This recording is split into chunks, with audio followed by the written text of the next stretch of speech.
Crash Course Live is presented by Smash It Demolition Derby, who host Bash for Cash, Blizzard Bash, and Capital City Carnage. Online at smashitderby.com. And Stirring Dirt Racing, hosts of Maymania's team show at the Golden Spike Arena in Ogden, Utah. Online at stirringdirtracing.com. Reckless Abandon Derby Apparel and Derby Inc. Magazine. This is the Crash Course Demolition Derby podcast, recorded live at the FingerLakes1.com studios in downtown Seneca Falls, New York. And now your host, Chris Marquardt. Good afternoon, good evening, and welcome to this edition of the Crash Course Derby podcast. Excited to have you along for the ride. This is episode 299, and we've got a ton of stuff to cover. We're going to be jumping all over the place. We're going to be talking to folks in Minnesota about the Derby in Vegas. We're going to be talking about White Pine, Tennessee. We're going to be talking about the Tygart Memorial, all that to come. Excited to have you along for the ride tonight. Happy Thanksgiving to everybody. Hopefully your holidays were good. The deer hunters seem to be pretty happy. Yeah, getting some deer out there. We saw an awesome 8-point on the side of the road on the thruway in Victor. Just it was dark out, just kind of hanging out. Just walked out of the suburbs. Yep. Just got fed. That's funny. My my brother-in-law and sister-in-law my brother-in-law and my sister live in Farmington, by 332, one of the housing developments there. And my brother-in-law installed cameras in his backyard, and it wasn't for intruders; it was to watch the deer. Literally, right in town. So, unfortunately, and then even better, a friend of mine who lives just a couple streets over from here, where we're broadcasting from, in town last week. I was in the tree stand, and he sends me a picture. He says the pictures are rough. He said it comes from my upstairs bedroom with my baby in one hand and my cell phone in the other. And he had a huge buck in his backyard right here in town. Really? Yeah. And I implored him to put a crossbow on his list to Santa Claus this year and see how that goes for him. Right? So. Can you imagine that? Just start throwing apple cores out the window, right? Oh, he didn't even have to. It was legit 30 yards from his house. Wow. Yeah. Biggest buck. And he's a successful hunter. And it was a monster, just enormous. You don't even have to apple core them out. They walk right up. It's actually illegal to do, I think. Illegal? I don't think you're allowed to do that. No, they frown on that. Yeah. Shawn McCollum joining us to talk a little bit about Winter Warzone 3 coming up this weekend. Shawn, man, welcome to the show. What's up, buddy? Hey, good to talk to you again. 170 cars going to get wrecked in a single day coming up on December the 7th at Winter Warzone 3 in White Pine, Tennessee. I mean, tell me about it. It sounds like it's going to be a good one. Oh, yeah. We're super excited to get this underway. It's been a long time coming. We've been gearing up for it all year, and man, even still to this day, we're still getting people trying to get in that show. And I mean, I've got to tell everybody, hey, it's maxed out. We can't take anybody else.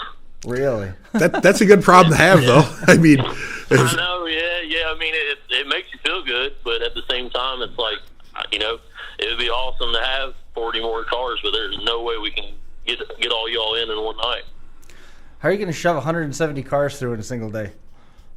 Well, it's one-shot deals, so it's 30 cars in each heat. Right. We got six different classes, so we're hoping. I mean, we made some changes on as far as how we're going to get the cars out of the track. We added more equipment this year, and we're adding actually 2 exits. So nice. Hopefully it makes it a whole lot faster on getting cars off of the track. That was our biggest thing last year. The first year was the smoke. Last year was getting cars off the track. So this year, hopefully, we can tackle both of those. So year 3 will be perfect. No problems at all. Yeah. Well, I was kind of taking advice from what was his name? Sam. I can't even think of his name. Sam, is it Williams? Is that right? Mm-hmm. Yep. He's the one who started. He started Blizzard Bash, right? That's right. Yep. Yes. Okay, so I knew his first name was Sam, but I didn't know his last name.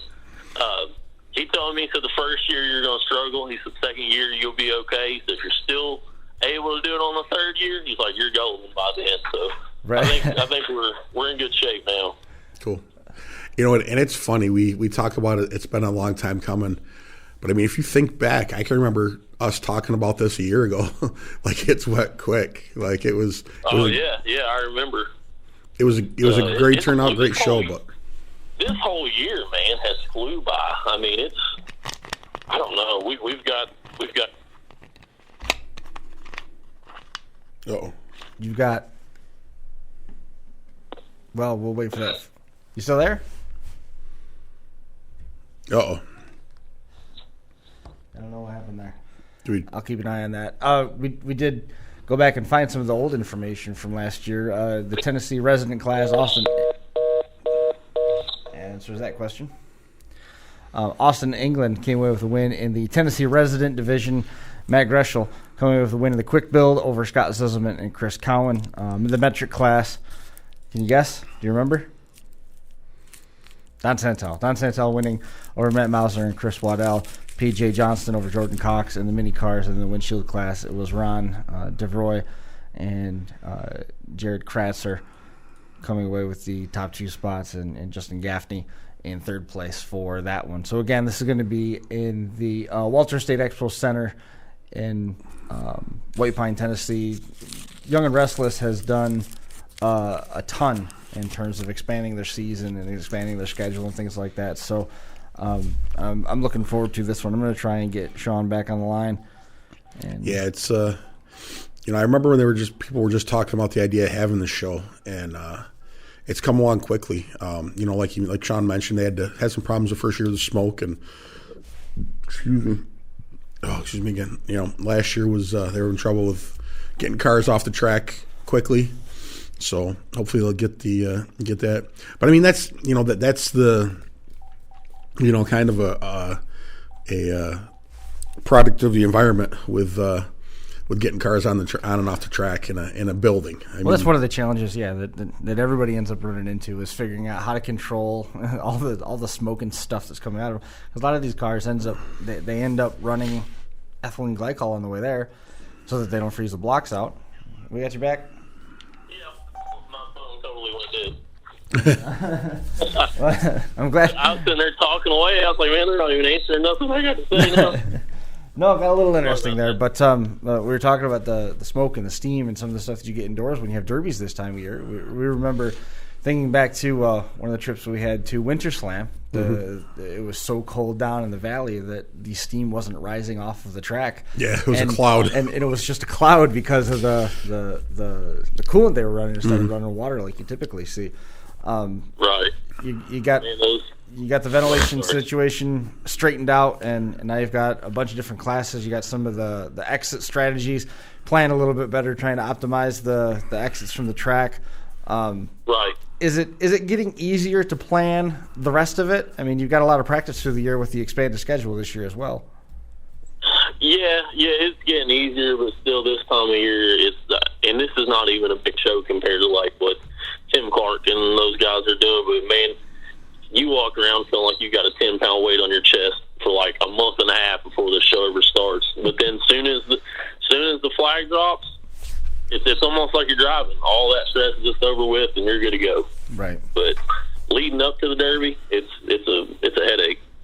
Can people still get tickets for the show at this point, or has that sold out?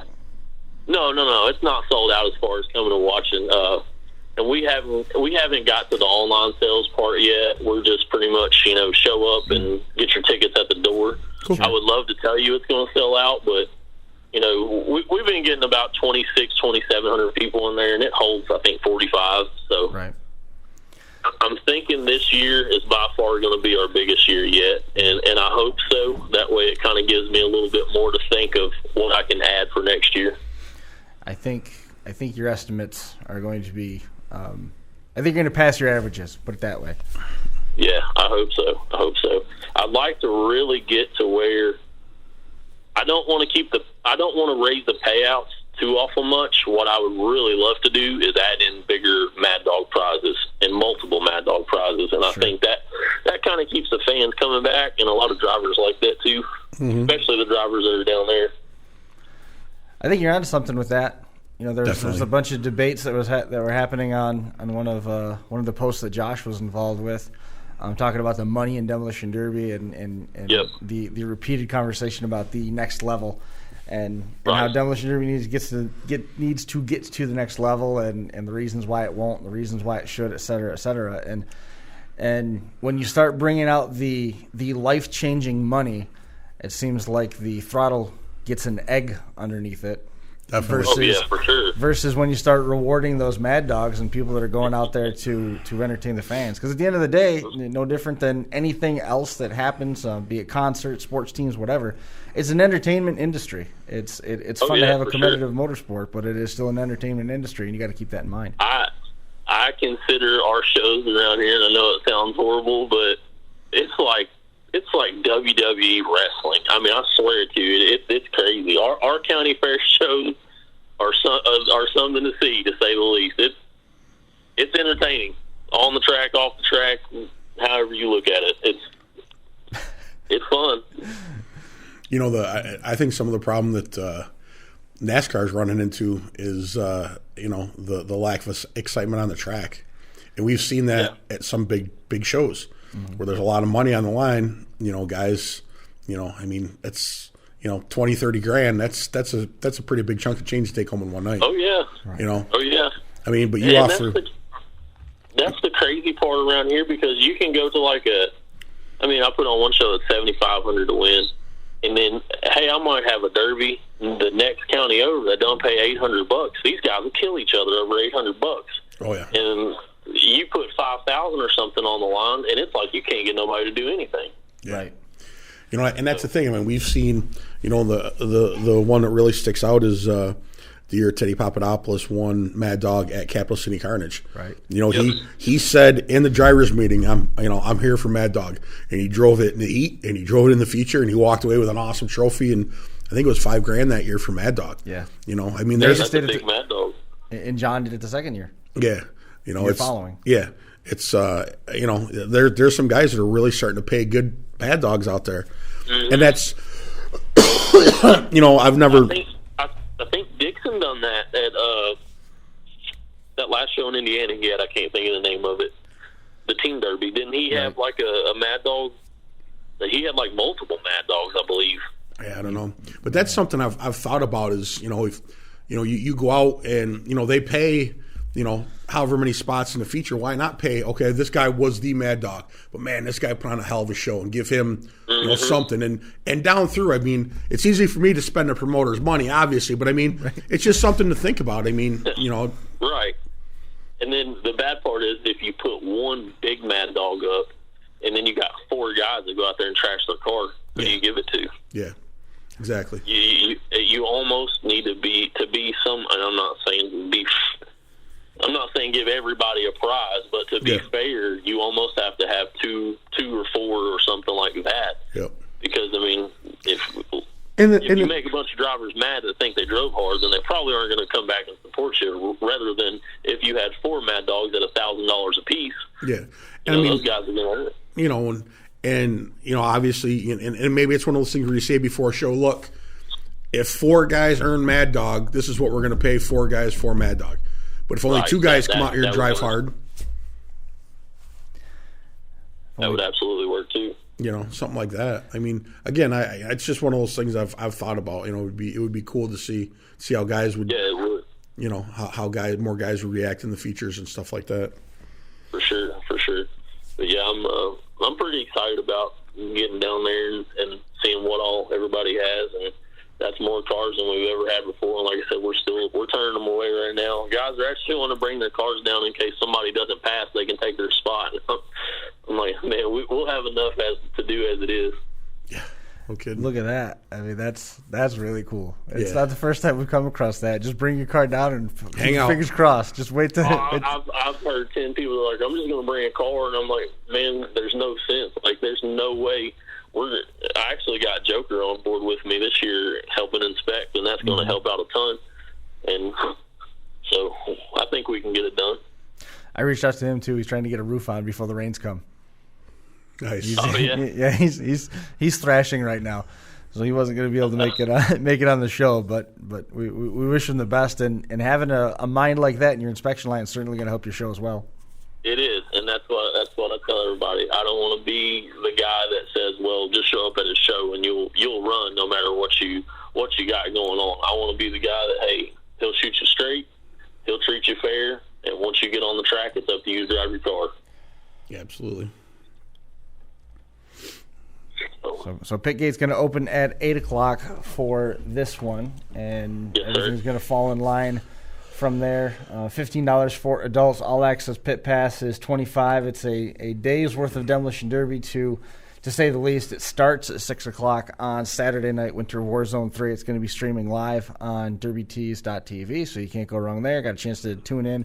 If you can't make it there in person, still plenty of seats available. Tickets sold only at the door, not available online. 6 classes, 170 cars going to be wrecked sometime between 6 p.m. on Saturday and in the early hours of Sunday morning. 6 a.m. No, And I don't think it's going to that be that. that show is only like 30 to 40 minutes away from Pigeon Forge in Gatlinburg. I don't know if you guys have ever been there, but it's an awesome spot for a family. Cool. That's cool. Good. And that was what we're trying to build on. Hey, you come down, you derby one day, you can do the family thing Friday, you can do the family thing Sunday, and if your family wants to go out and do whatever Saturday, they can show up at 5 o'clock and still watch the derby.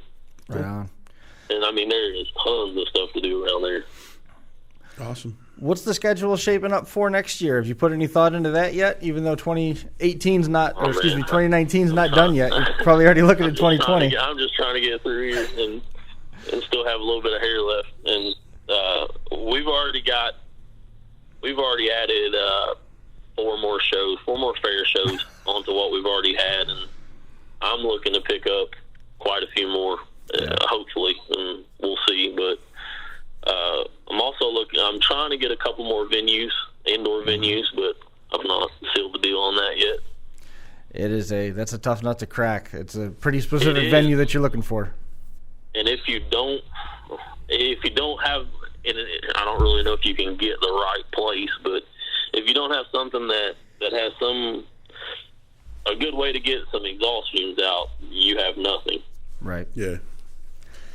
Do you find that you know more about exhaust fans than you ever thought that you would in your life? Oh my God! Whenever I ran, I didn't even think nothing about exhaust fans. And now, like, that is the number one thing going down here. I'm like, golly, I hope it does not, because you never know. I mean, you never know. As far as like Topeka, I've never seen that place get smoky, but I've seen other places. I've seen other places get horrible, man, and that's the biggest fear for me is the smoke. Yep. The one year it was real cold in Topeka, the fans were having a hard time. With the old system. Yeah, with the old system. It was first or second year we were there. That was, I don't know what was goofy, but something with the weather outside was messing with the fans, and it was having a hard time. The weather outside was too cold? Yes. And it got too cold, So the hot air couldn't get through the dense cold air, and it basically plugged up the fans. Oh my gosh! So it was just backfilling in the arena. It was a little tough to see the top half of the bowl. Yeah, I think we ran a heat or two with the doors open to get stuff cleared out that night out there. And it sure worked, didn't it? Yeah. Our first year down there at Winter Warzone, I'm thinking, here's these big, huge fans in the top of the building. This thing's going, it's going to pull the smoke out and stuff quick. No, it killed it. Like, they cut the fans on, and it literally pushed all the smoke down right on top of the track, and it would not let the exhaust fans pull it out. And, I mean, it got horrible. But last year, we didn't touch those fans. We just run the exhaust fans, and it done really good. Right. But they did tell me last week while I was down there that they are installing 2 to 3 big exhaust fans in the ceiling of that facility. So next year, I'll probably have a little less weight on my chest. I won't worry about it too awful much with it. If it has the exhaust fan in the ceiling, you're in good shape. Oh yeah, perfect. Entry list looks pretty strong. One of the names that popped right off the list that's back for this year, Don Santel, is going to be back for this edition. You've got a real solid following from both when you were running and what you've recruited in terms of being a promoter and hosting good shows. When you see the entry list getting as deep as it is with the talent that's on there, Don Santel jumping up is some home recognition, but there's plenty of talented names on there. What's that make you feel like? It makes you feel really good that you got people that think that much of you to travel that far just to run a show that doesn't even pay that much. You know what I mean? Right. I tell you, the quick build class is going to be something. I mean, I don't know if you know, he goes by the name of Yank. John Terry is his name. Dude, that guy right there, him and his buddy is running, and they are nothing but wide open. And, I mean, they are fun to watch. See? There's a few, actually, in that quick build class that one's going to be, I think that's going to be your fast-paced show or fast-paced heat by far. Yeah, the windshield class is cool, too. I mean, the windshield class sort of harkens back to what we've seen in the New England upper Northeast, where it is very, very plain. Mm-hmm. And that's a very entertaining class, too. Definitely. And even that class, man, those cars will surprise you, GM to GM and Ford to Ford. But that, if you go down there and you run that show and you come out, top 5, top 10, you've done well. I mean, there's some really good windshield runners in that class. What's like, I can't remember what they call it at Winter Slam, but it's basically the same class.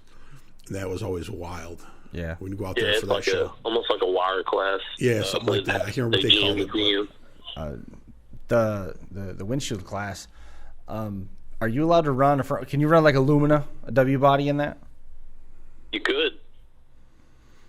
And I've thought about that around here. Like, they get around a whole lot quicker than a rear-wheel drive does. Yes. Yeah, we've off my mind a time or two around here. When we've had some wire class or stock build type stuff up here, we've seen some W bodies come in and really change the outcome and play the little spoilers. I've seen W bodies smoke pretty nice big cars before. Oh yeah. It's embarrassing if you're that guy, but nice if you're the other guy. Yeah, it definitely happens.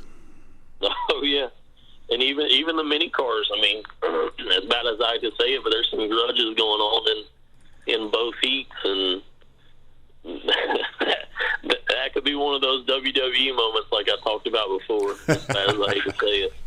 I see Donnie Rutherford is on the entry list. Nathan Turner going to be running as well in a couple of different divisions.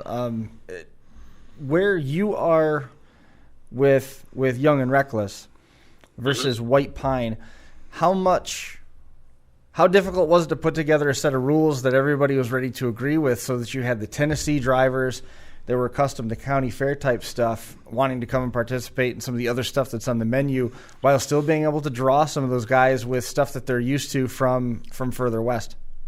Right. That's the hardest part about this show down here, is because I'm like 3.5 hours away from it. Mm-hmm. I get more support. Mainly, a lot of my people that come and support it and just come to watch it are from out of town. It's hard to promote that show where I'm living, almost 4 hours away. Right. It's hard to get the local people to come in. And I mean, I've got some guys like Chris Cowan and Philip Gentry, Chris South, a lot of JJ Green, a lot of those guys from down that way have actually really helped me out big time, because they're kind of getting the word out a whole lot down that way. Sure. And I mean, you can go down there and set out posters, and we've got it on the radio, but it's a lot easier to promote if you live there. And as far as the rules and stuff, excuse me, the Tennessee, like I said, is the same way with people coming to watch. Sorry, I can't talk.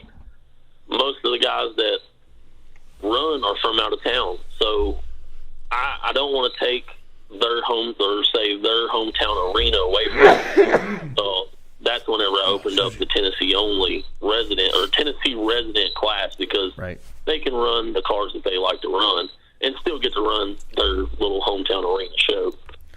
As far as making rules that everybody will like, I gave up on that. There's no way. Never happened. No. You can try, but you're always going to forget something, and you're always going to not make somebody happy. My main thing is I try to make the ones that actually want to run happy, and the ones that don't ever run, I try not to even listen to their opinion, if that, not try to sound mean, but I mean, we've touched on it. I mean, you come out of a demolition derby, and generally the only one that's happy is the winner. I mean, everybody else is. Oh yeah, for sure. I mean, when you really think about it, it's like any other motorsport. The only one that was really happy is the winner.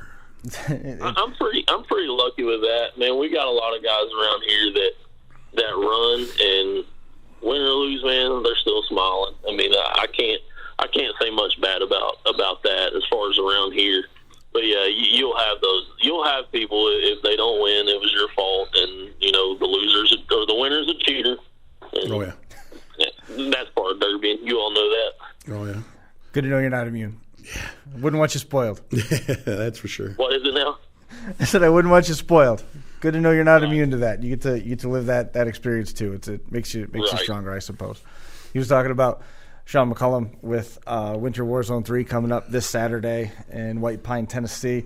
Going to be streamed live on derbytees.com. You can find additional information on derbynation.tv as well. Still seats available. Entry list is full. 170 cars going to be wrecked over 6 classes. Gates open at 8 o'clock. Derby at 6 p.m.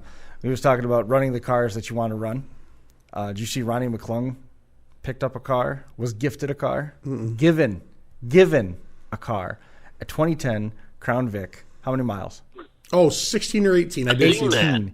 18 miles. Yeah, a brand new car. Yeah. Did you peek at the pictures close? Oh, Yeah. The mirror, everything was written in Arabic. really? Yeah, so it Didn't was see that. it was a car that was from overseas or destined to be overseas, and unfortunately, it'll never see a road. It kind of is, because of production rules and emissions and stuff. I think it's going to have to be smashed, but that is really cool. Wow, that's awesome. That might be the newest car I've ever seen wrecked in terms of mileage. I think we saw a 14, maybe a 13 or 14 or something get wrecked a couple years ago, but still, I mean, that was insane. Yeah. I tell you what I'm interested in seeing is that I believe it's San Flippo, is that right, where they're doing the muscle car heat? Yes. Yep. That's going to be crazy. I thought the relic class made a lot of enemies. Yeah. Yeah. That's going to make a bunch of people mad. Just make a bunch of people scratch their heads all at once. I mean, that's going to be cool. I'd like to find a Chevelle or a Nova to take to that. Oh my gosh, I'm an old muscle car guy too, but it's still. Does it have to be 2-door? Can it be 4-door? Well, it's not a muscle car if it has 4 doors. Yeah, that's true. That's true. Honestly, I haven't looked at the rules. I know when I first talked to Jeremy about it, he said that they didn't have stuff set in stone, but he said there was going to be some specific body styles it had to fit within and so on and so forth. But I haven't taken the time to look at the rules yet and see exactly what it is. But I anything that brings any extra money in for the cause is Oh, for sure. amazing in my book. So there's some people out there that are being pretty ignorant about it, but I could care less. I mean, if it brings 10 extra bucks in to go towards helping cure that disease, and so be it. At the end of the day, it's their car that they bought with their money, and you don't get to pick what happens to it. I mean, if I had my say, there'd be a whole lot fewer Chryslers that got derby. You know what I mean? But oh, yeah. I didn't own them all. Exactly. Well, I'll tell you what, when years ago, I went and bought, I can't remember the guy's name. He used to derby a lot down Chemung, Owego, down that way. And he had a 2-door Grand Fury, and that only had like 52,000 or 58,000 miles on it. Beautiful car. Mm-hmm. And he sold it for a song. And Kyle and I went down there and picked it up, and I paid him for it. And he said, "Oh, you're going to put it on the road?" I said, "Road? So what the hell are you talking about, road?" I said, "This is my Saturday night car at Waterloo." He's like, "Oh my God, are you really going to wreck it?" And I'm like, "Oh, yeah, I'm going to wreck it." He honestly thought I was buying it to drive. Knowing that I'm a derby driver, knowing me. Right. He's like, I can't believe you're. I'm like, I don't know what you thought I was going to do with it, but I bought and I wasn't even planning on running it. I was actually selling it to a friend. It was one of I think it was a Shelby Mustang, but it was like the Mustang 2s. Yep. Oh, okay. Yeah. It had the V8 motor in it, and I'd already paid for it, loaded it up on the trailer, and it was a guy that sold it to me. I guess his wife came outside, and she was like, "What do you have plans for it?" I was like, "Well, my buddy's going to run it in the Derby." She was crying. She wanted her money back. Wanted her car back. And she was trying to get my money back. But I've already paid you. I got a receipt for this thing. It's gone. Nice. Do you remember the guy at Trumansburg? I believe it was Trumansburg. This is a long, long time ago. Who was going through a divorce, and he brought his Roadrunner to the track, and My dad would die. She was not going to get this Roadrunner, but he was not going to get to keep it. So nobody got it, and they were begging. There was guys offering him money hand over fist, trying to get this blue Roadrunner. That happened. When I was still elementary school. The same thing happened at the Keuka County Fairgrounds. They had they used to be one of the biggest derbies around. Keuka County used to be a big derby back in the day. But my brother was over there, and he didn't go to derbies often, but he was there. I can't remember if it was a Satellite or a Roadrunner, but there was nothing wrong with it. And the guy's like, I just want to wreck it. And the same thing, guys were trying to buy it. Nope, I'm going to wreck it. And it was the same thing. Yeah, it happens. For sure. Crazy. I mean, stuff has changed so much. I mean, we were at a derby whenever I was probably 10, 12 years old. And it was I still remember it was a 76 Pontiac Granville. The guy was trying to run it, and the battery died on him while he was getting ready to go into the track. He went starting, the battery was dead. My dad walked by, he said, I'll take $50 for it, rust free. I was like, oh my gosh, stuff like that don't happen no more. No. That's $50 for an old iron GM. A wagon at that. Yeah. Yeah. That's crazy. That is cool. Well, you're going to get to see your share of cars wrecked this weekend if you make it down to White Pine, Tennessee. Winter Warzone 3 is scheduled for December the 7th. Looking forward to seeing everybody down there. Young and Reckless Promotions, YnW hosting this one. Shawn McCollum joining us to talk about it. The Walter State Expo Center. Gates open at 8, Derby at 6 p.m. Shawn, man, we gotta scoot out of here. We got some other folks that are trying to ring in as well. Is there anything else that you wanted to hit on before we let you go? No, sir. You guys have a good week and weekend, and I appreciate you giving us a plug. For sure, man. Absolutely. Anytime. I hope the show goes well. Hopefully the new exits work. You get that thing turned around, you can go through 170 cars in record time. Well, we're going to try it anyway. All right, man. Thanks a lot. All right, thank you all. Have a good one. You can jump online and find more about Winter Warzone. Just punch in Winter Warzone 3. There's a couple different hits. Look for the event that's hosted by YnW Promotions. You can get all the details that you need right there for that one. So we're going to shift gears now. We're going to go back to the far west, the far, far west of Las Vegas.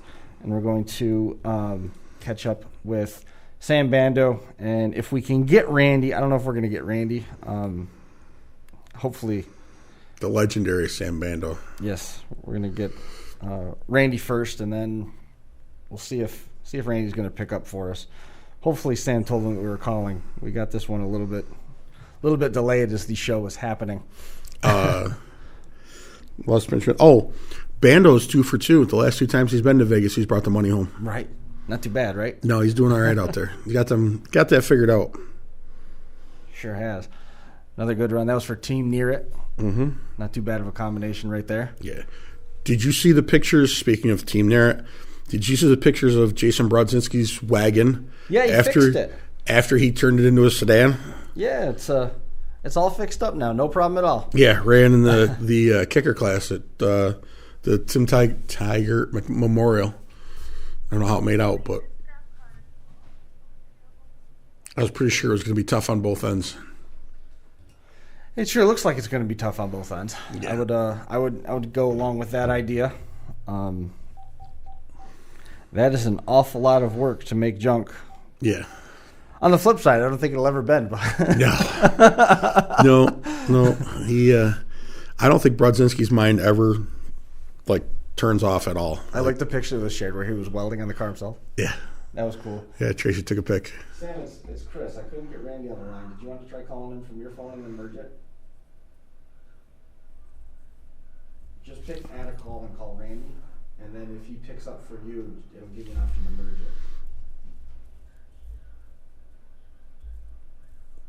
it. Live TV at his best. Okay. Either way, we can fly solo. Okay. So we just got word that Randy is on his way to a tow job, but Sam's going to try and ring him anyway. There's only 8 foot of snow. And no, that's all. It's all good. But let's see. I lost where I put that file so that we could go over all that stuff. So the overall Mad Dog Award winner at the Sin City Showdown was Tygart Cooper, and he did it in a mini car, which is pretty impressive, right? Let's see. And the my mistake. That was worded a little. Tygart Cooper.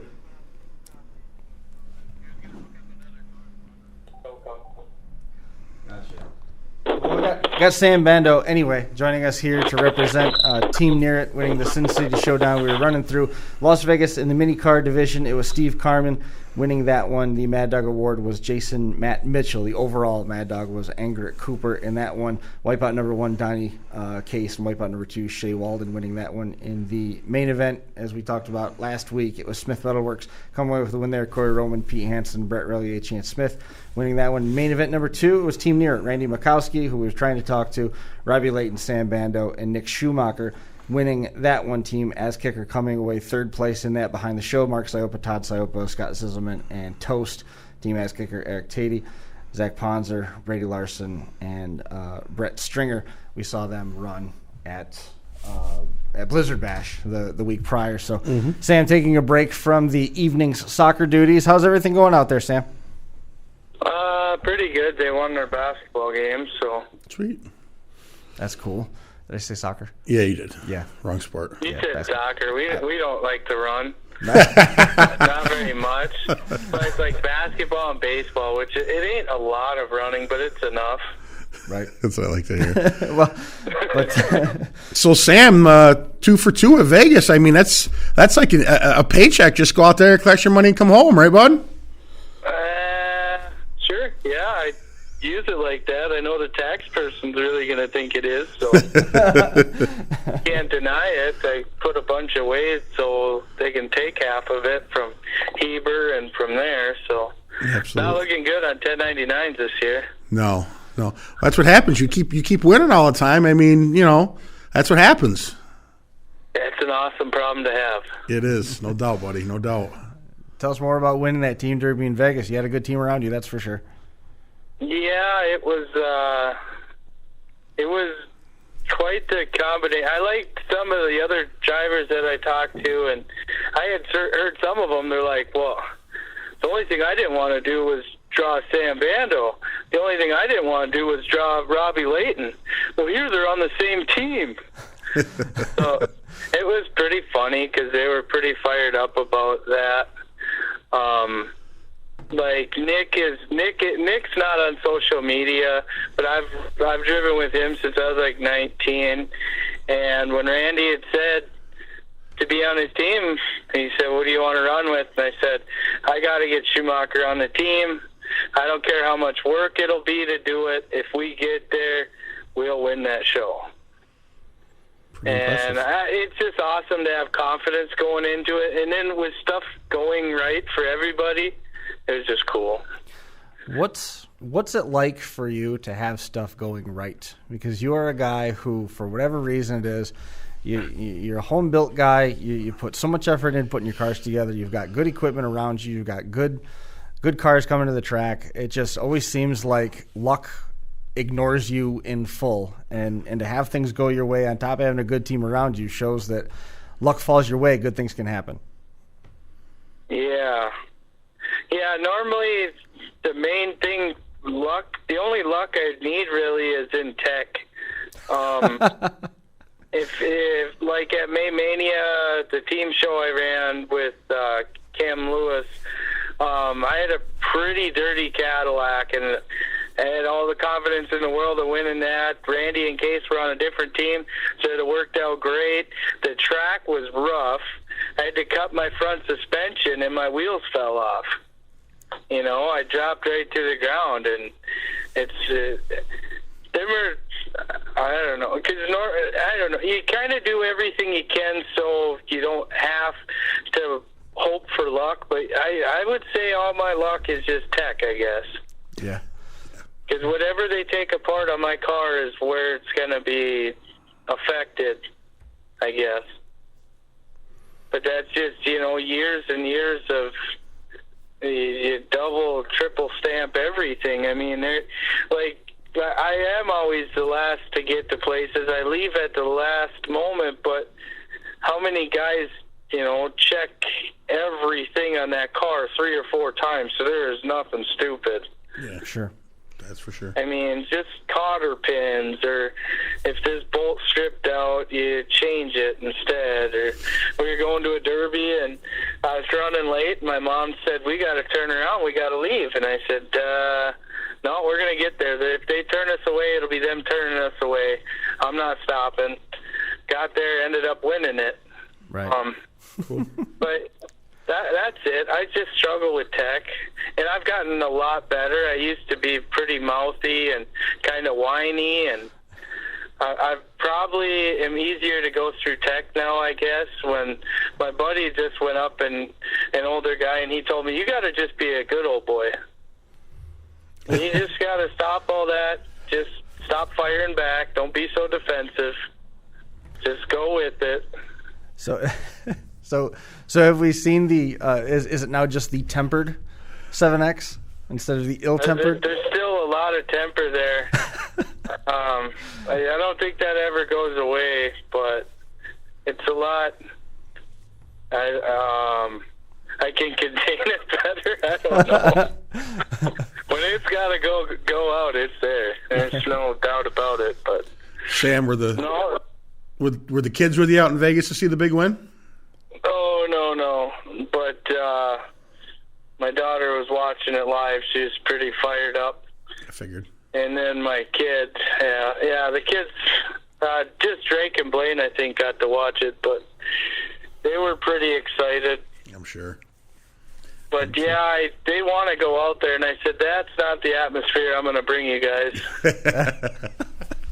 I don't know how other guys could do it. When we were out there, it just seemed like work no matter what. It was 24/7 work, just like when you're at Blizzard Bash. Everyone's like, oh, it's such a great time.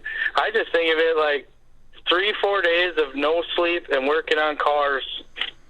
No doubt. Continuously. No doubt. Which sounds like a regular Thursday to Sunday in Minnesota for you. Bandow shop. Right.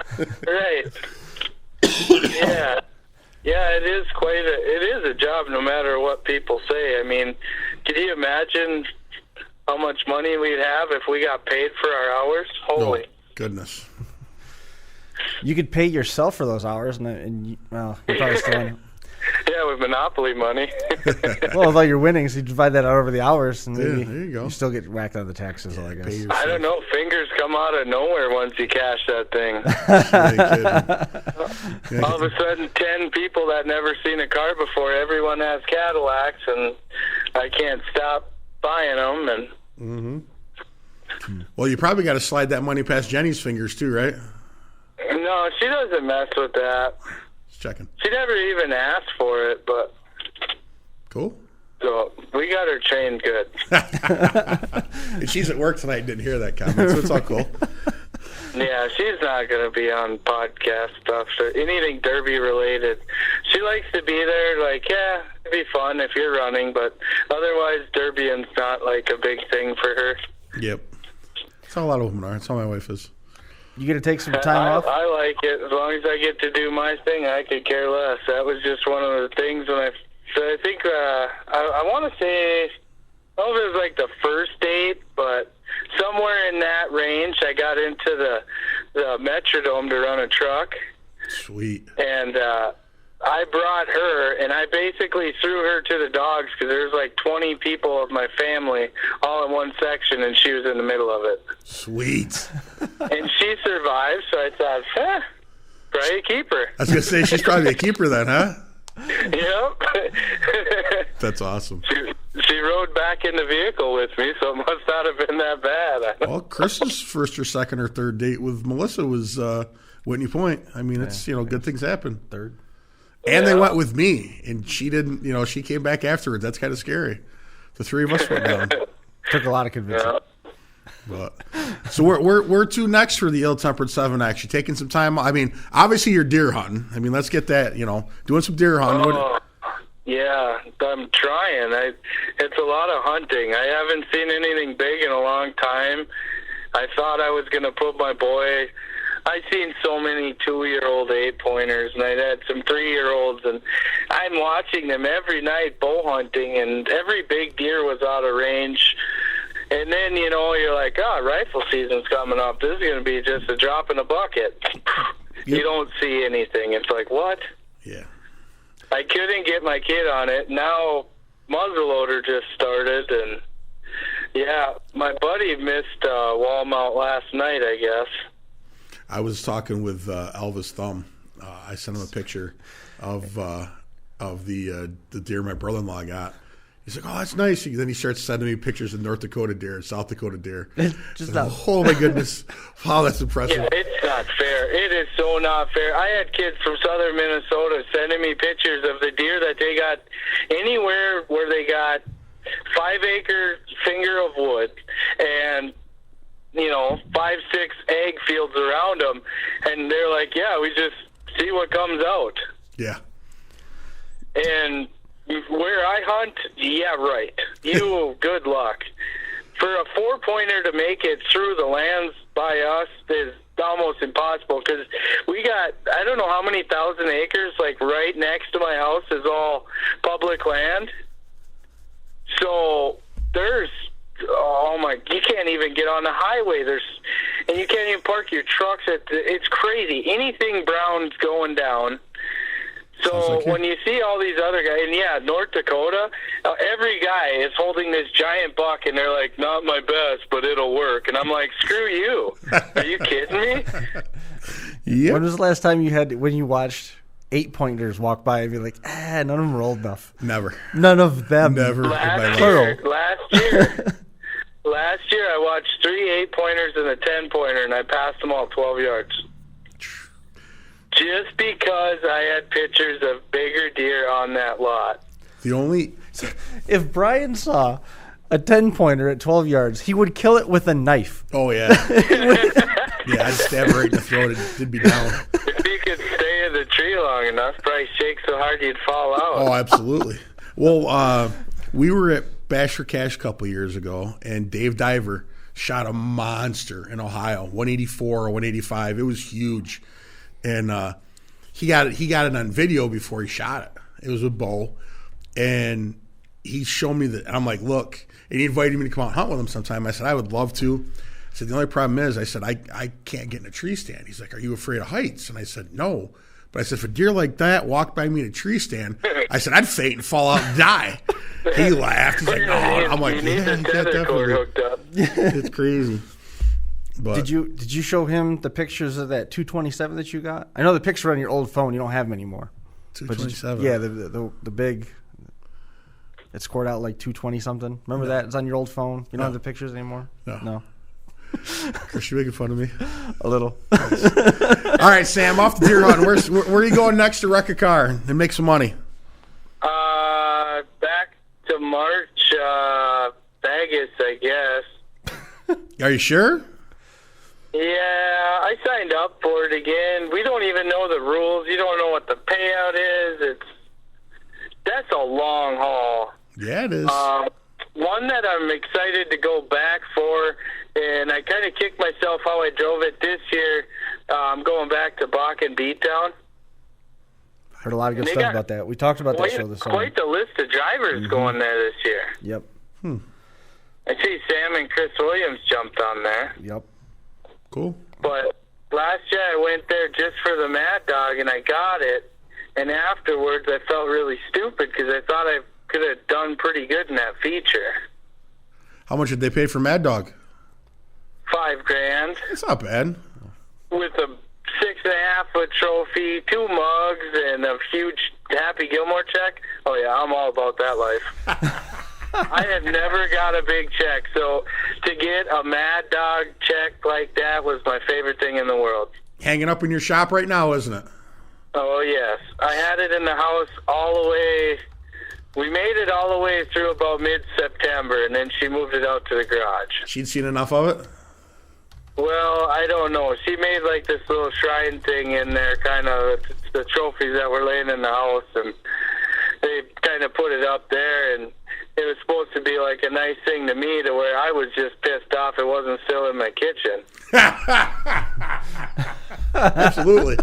I'm not going to lie. I'd put mine right in the kitchen, too. That's what I was like, why is that not here? It's like, that should be a staple in our family now. Like, Absolutely. no, I don't know. There's the bucket beat down, and then Clay and them were teasing me that I won't even make it out of my heat because it's the Heber curse or something.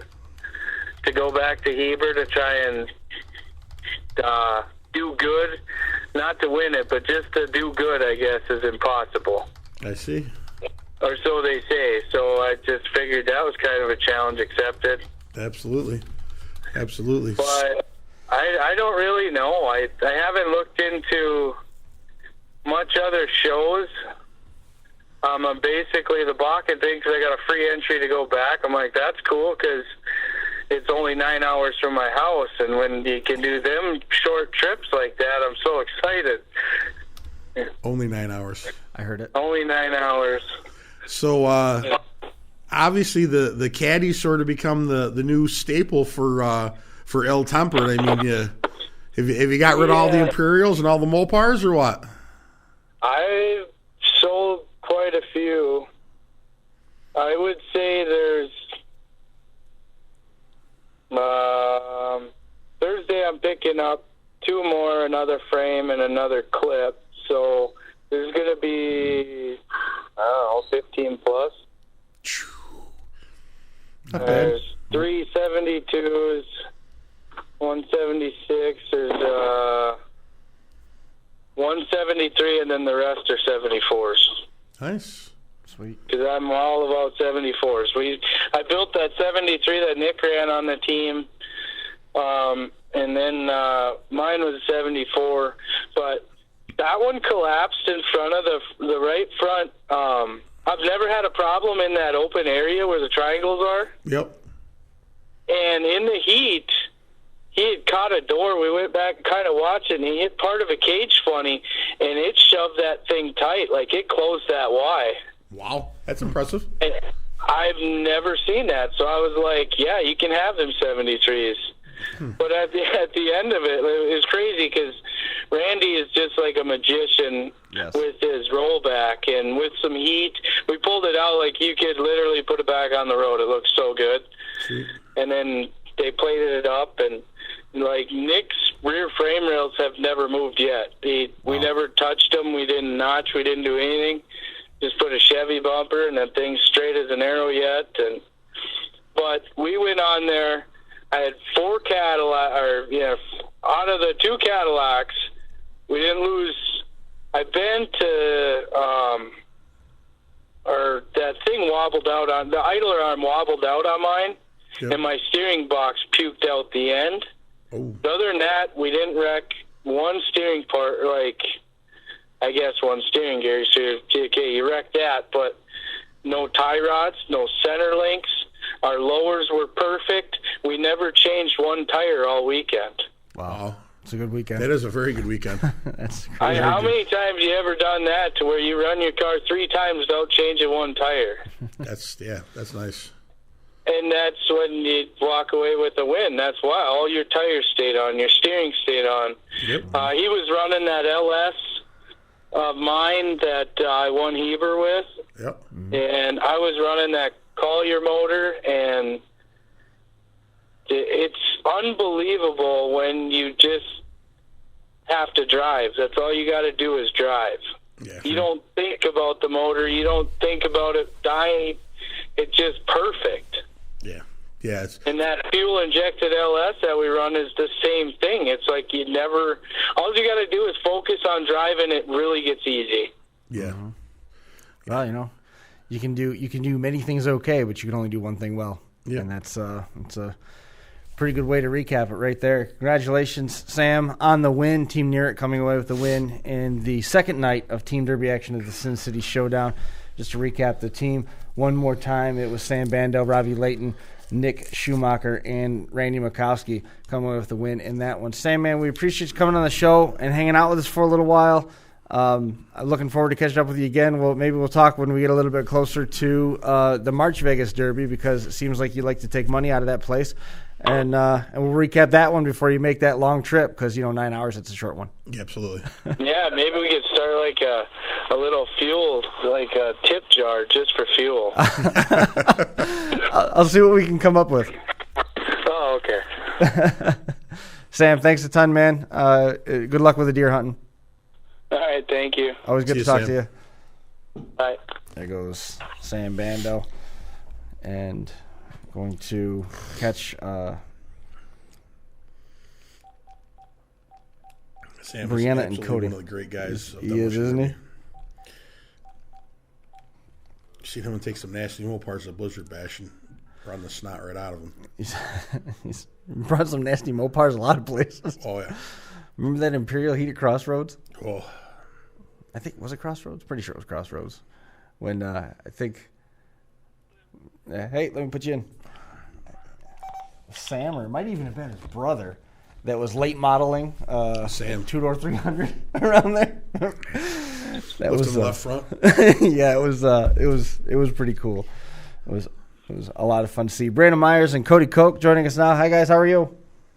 Hey, good. How are you, Chris? We're doing okay. Thanks for coming on the show here. Running a little bit late given some of the phone challenges we had early on, but hopefully they don't kick us out of here. We'll get a chance to catch up on the annual Tim Tygart Memorial Derby. This was the 4th edition of that one. 2-day show this year, happening on the 30th and on the 1st. How great was the show? It went really well. I was really happy with it. The new facility is beautiful, and the people are awesome. They were real happy with us. They got a real kick out of seeing that type of drivers come in. The drivers came in way more than we expected. That was our highest car count. I was really pleased with that. So the new facility is the Jay County Fairgrounds, right? That's in Portland, Indiana? Yes, sir. The legendary pork chop was on track detail. Had it fast and looking good. That was the amount of rain we had leading up to the show and a little bit even during the event. That track couldn't have been better than what it was. I was really proud of him. He does excellent work. I love Chop. He takes it serious, man. He puts his heart and soul into everything when it comes to Demolition Derby. He showed pictures as he was working on it, and I didn't get to see a lot of it. I seen some clips here and there, but it was wet, but it was holding up, and cars were getting around. So it was definitely a great show. Before we get too deep on this one, youth class winner Caleb Bolton picking up the win and the Mad Dog Award, which was pretty good to see when you get to take both at the same time. That's always fun. The Gut and Go class, Tyler Collins taking the win there, Kendall Morrison winning the Mad Dog Award, Bo Haynes winning the 80s Wire class, Bill Merritt taking the Mad Dog there. It was Levi Bowman coming up with second place in that one. The 110-inch mini class, William Maddie took the win over John Rutherford. Ricky Hopp got the Mad Dog Award there. Limited Weld Trucks, Mark Golden winning that one. Trevor Couturier, I believe, is how you say that. And the Limited Weld Trucks got Mad Dog Award there. Limited Weld, Nick Nugent won over Levi Deem, and Levi Deem got the Mad Dog Award. Dave Meyer was third in that one. Then the Turkey Derby kicker class, Shane Jones won over Ben Shell, Danny Neal taking third, and Mad Dog honors in that one. You guys said that you were surprised a little bit, blown away by the continued support. The show's been gaining more and more momentum. As we talked to Sean earlier tonight, year one you're going to struggle, year two you might be okay. If you make it to year three, you're golden. You guys are in year four now. How did that hold true, I guess, is the best way to ask it. Does that hold true that once you get past that certain threshold, you guys are good to go? People know about this show. They look forward to the show, and obviously it's done for a good cause. Yeah, I would say it's definitely true. It doesn't get a whole lot easier, in my opinion. We still put a lot into it, but it's pretty crazy seeing how many people kind of sell it for us, telling how much fun they had and coming back. And it's pretty crazy seeing how many people come to support us and what we do for Tim. This one's available on Derby Tees as well. You can go back and catch the replay, and I think they had the year priors available as well, so you can go back and relive last year's Turkey Derby as well. You grew up around Tim, right? You knew Tim from when you were a young kid? Yeah, I was a real little kid when he and my dad were friends long as I can remember. And he actually made my very first roof sign. My very first derbies were at his shows. Cool. I grew up around him. He was part of the family.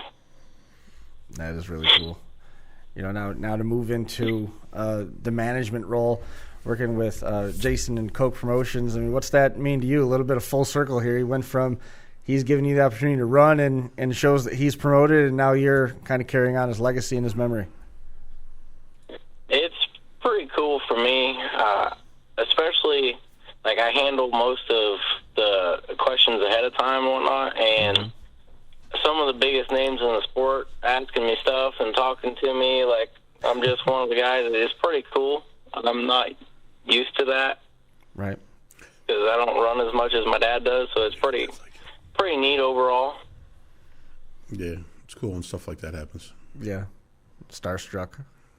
That's happened. It's always fun. You get to tell the best derby brains in the industry, no, you can't do that. No doubt. I'm usually complimenting their ideas.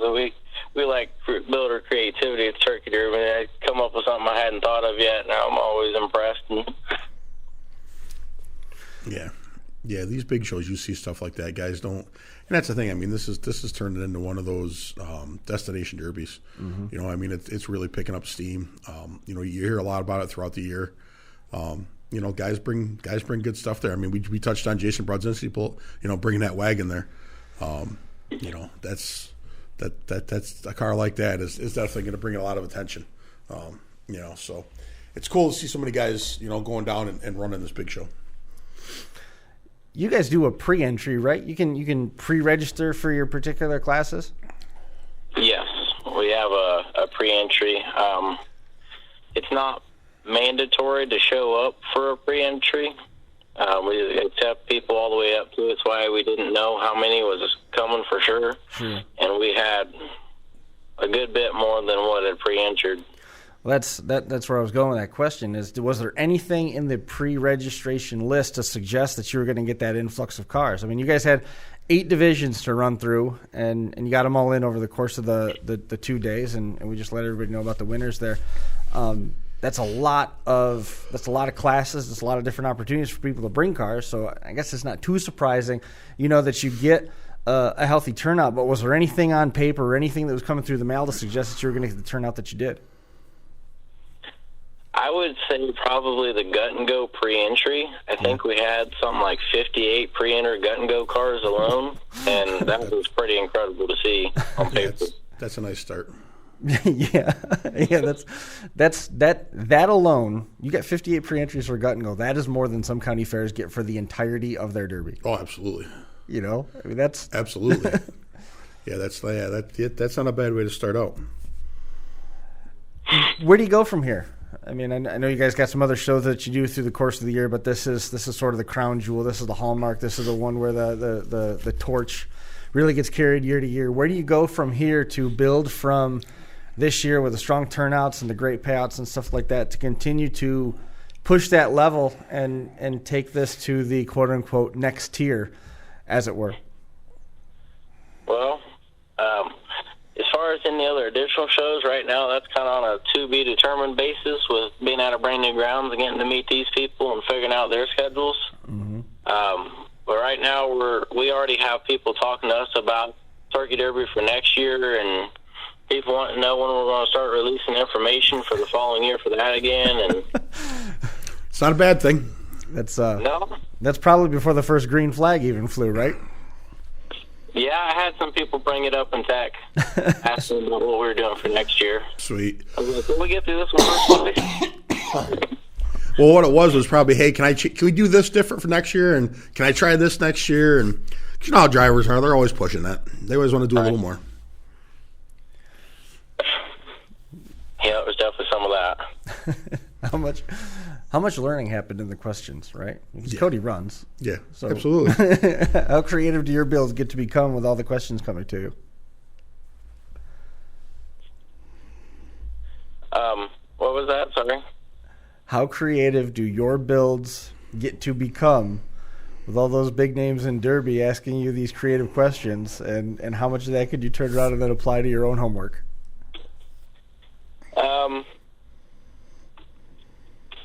Probably a fair bit. Maybe. Maybe. If you could spend one day answering the phone calls for that, Brian, would you do it? No.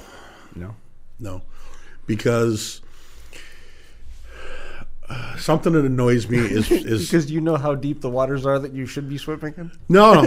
Something that annoys me is like if somebody asks me a question and I give them an answer. The answer is black and white. So if but what if I do this and then do this and then you're still trying to get to that spot where they want to get to? No, we're not going there. This is it. This is it. This is the spot we're going to. No matter which crooked road you take to try to get there, it's not going to work because you can't get there. Right. So that's one thing, and that's in all honesty,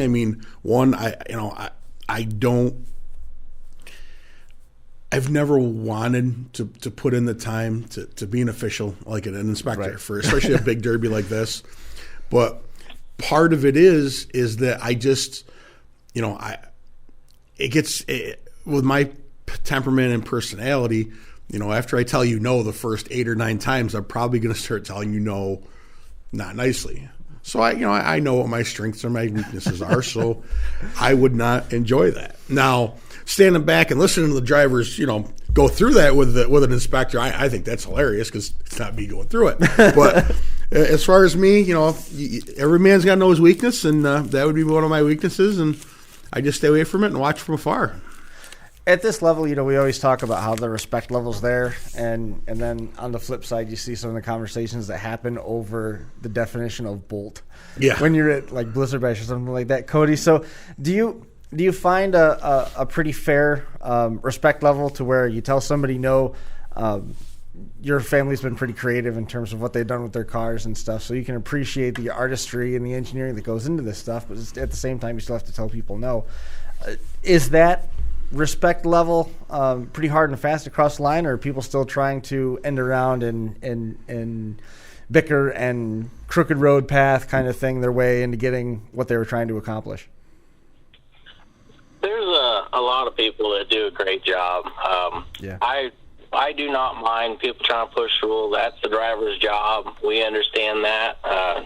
Sometimes it takes a little bit of patience, like you were talking about, when you tell somebody no, they can't do something 8 or 9 times, and they're still trying to find a way to say it in a different language. It's like, no, not that. So sometimes people try to push the wrong things or push a little too much, and you got to try and cut them off. But overall, it's really not bad. I don't mind people trying to come up with new ideas. It's nice to get away from the cookie cutter builds a little bit. I remember last year we had talked about the show, and I can't remember what precipitated the need to find the new facility. We had been looking around here and there. We didn't have covered grandstands or any kind of shelter for anyone, and it's really cold in Indiana this time of year with wind and possible rain or snow. You never know what it's going to be. Right. And they had at Portland, they had a covered grandstands, a couple of heated buildings we could have, one of which our vendors were in. Nice. That's awesome. It was a massive upgrade. Portland is it's awesome. I really like the new change. Did you outgrow that in your first year at Portland? No. They have some room to grow. I really like the place. It's hard to see from some of the pictures, so we had a lot of people compliment us on that when they showed up. They said they didn't realize just how big the facility was until they got there. That's always a good thing to hear. Yep. That's some fantastic news right there. Because I think you're gonna be shocked again. Is there you know what I didn't look up is, do you have limits on your entries? Is there a capped amount per class, or is it as many can come and will run? It is unlimited entry base. We tried to do limited entries in the past, and that just left us with big long waiting lists. A bunch of people upset they couldn't run.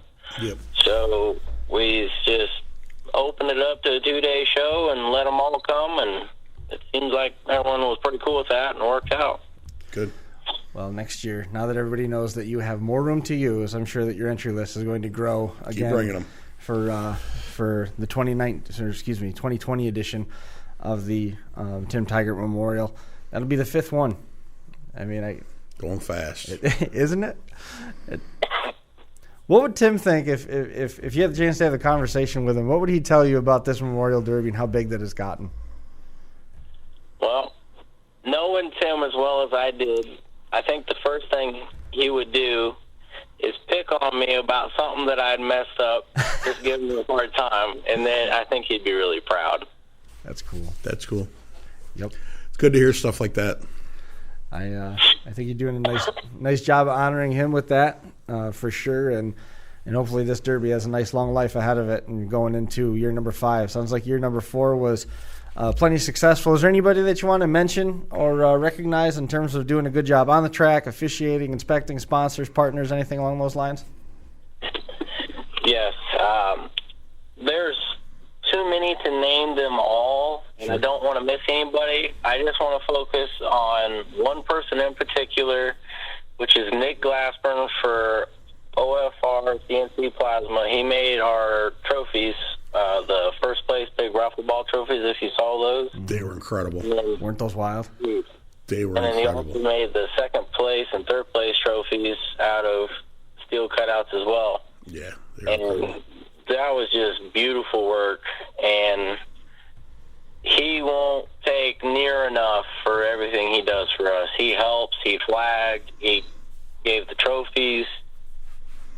He and his family and the people who helped him really are incredible, and it's hard to beat. What did you call the trophy? You called it a raffle ball trophy?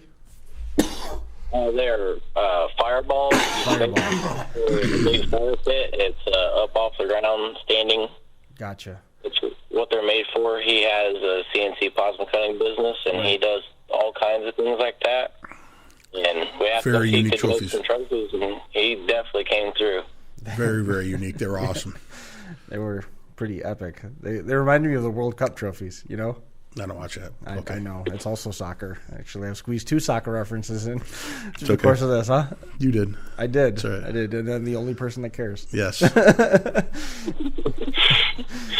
For sure. Well, man, that going to be awarded next year as well? The Fireball? I don't know what we're going to have yet. I'll have to work that out in the future. If we can and if he can, I'd like to work with him for another cool prize. We'll just have to wait and see how everything plays out. Very cool. Well, guys, I appreciate you coming on the show and hanging out with us for a little while. I know it came together late, but we were able to connect on that. And awesome to have you on, talk a little bit about the show online. For additional information, if you want to find more about it, KochRacingPromotions.com. They're active on Facebook, KochRacingPromotions.com. You find them very active webpage as well. If you want to go back and relive it, of course, you got the option to go back on demand on DerbyTees.com. They've got all the coverage there. Derby Nation TV as well, I believe, had the coverage of it. So if you want to go back and relive it, you got the opportunities there. Thanks so much for coming on the show, guys. Keep us posted as the year goes on. If anything new happens, we'd be happy to talk about it. Thank you very much. Thanks for coming on the show. We'll talk to you soon. Have a good one. See you now. There goes Breanna Myers and Kody Koch hanging out in a parking lot to make sure that they had good reception. We appreciate that, making the effort to. They were tuning in, listening along. So that brings our counting both of them watching plus the ones online brings us to 3 viewers, which is awesome. Usually we're about I remember one of our shows we did on the road, and somebody went to a McDonald's with her laptop and sat and watched this at McDonald's. Yep, I remember that. Was his first name Seth? We've had some crazy stuff. Oh yeah, the bar takeovers are always the best stories. Yeah, we're talking about wrestling at 4:30 in the morning in Kentucky. So you know that I'll tell you about it later because I don't think anybody cares on here. That wrestling game that I play, they just released a new character on it. It's Wendy Richter. Wow! Right? rock and roll, like the original rock and roll hookup. like way back in Way back in the Legends day. era, they called it. Yeah, it was cool. You weren't even alive yet when that was going on. Or you Yes, were like I young. was. Hang on. Were you like Wait, 8? Pump the brakes. I was like, 6? it was 1985, right? 85, 86? Somewhere in there. Yeah, so I was 3. Terrific. But I do remember it. I remember it well. Mm-hmm. Cyndi Lauper and Captain Lou Albano. Girls Just Want to Have Fun, I believe. Captain Wendy Lou. Richter, Yeah, well, friends with Hulk Hogan. Mm-hmm. They were like the rock and roll, like... rock and wrestling, I believe. Chris, we're at 300 next week. What do you think about that? I think we got to find some guests. I don't know. I was debating today on what to do with it. Like, do we just sit around and reminisce and make 300 ultimately a throwaway episode that doesn't have anything other than old content rehashed? That nobody will watch. It'll be just you and I enjoying Nobody will come ourselves. back and watch, or I don't know. or what? I don't know. I don't know what the best move is to make, but we'll figure something out. We will. I'm sure we'll figure it all out. It still is crazy. I was trying to think today how many different guests we've had, because there's been a lot of times where we've had people on. Well, Sam's been on a handful of times. I think Sam Williams been on the most out of anybody. Tim's been on quite a few times, but at the same Brockway's time, been on a bunch. Yeah, he's been on a handful of times. Jeremy's been on a few times. Tim Ellison's been here A bunch. of times. Brett Relier's been on, but at the same time, it's not like we've got 300 episodes with 20 different people. Mm-hmm. You know what I mean? There's been a lot of different demolition derby drivers from many, many states that have been. Troy Tagg, we've talked a couple times. Eric Moulet. Ronnie McClung, Remember the guy Bobby Cousineau. in Alaska? Yes. Yeah, that's right. I want to go to Alaska sometime. Was it Ian? Ian? No. We talked to Ian Rochlew. I butchered his name. But we also talked to somebody else in Alaska. It was the promoter that had the Imperial up in cold storage. Yeah, literally. Yep. I can't remember his name now. But, I mean, there's people always joke about, that person's forgot more about Demolition Derby than, when it comes to the show, I think probably the archives that are going to help jog our memories a little bit on some of this stuff, because there's been a lot that's happened that's like, oh, wow, yeah, I forgot about that, or, oh, yeah, I forgot that, Yeah. I've not lately, but I've went back and just looked at guests and show summaries, and it's I remember sitting and talking with Rick Englehart and Mike Brown about Imperials and 03s. Remember the servo? Super servo. He was so proud of that servo, man. Yeah. Rick loved that servo. Still to this day, it's like top 5 in terms of views, and the number's still growing. Yeah, absolutely. It's amazing, and I've said it before a bunch, and I'll say it until we don't do it anymore. It's awesome that people tune in and listen to us and appreciate it. I count myself very lucky, that you said, hey, you want to do a podcast? We've done and seen things that we never expected. Ever. We've literally met the biggest names in the sport. Maybe we should be doing this next week. I don't know, but it's probably should. Probably save it. We'll reminisce more. We'll reminisce more about the places we've been and the things that we've seen next week on episode number 300. That's going to do it for us here this week. 299 in the books. Thanks to Breanna, Kody, Sean, and Sam for making some time for us tonight. We look forward to catching up with everybody again next Monday, back on a regular schedule. We'll see you then.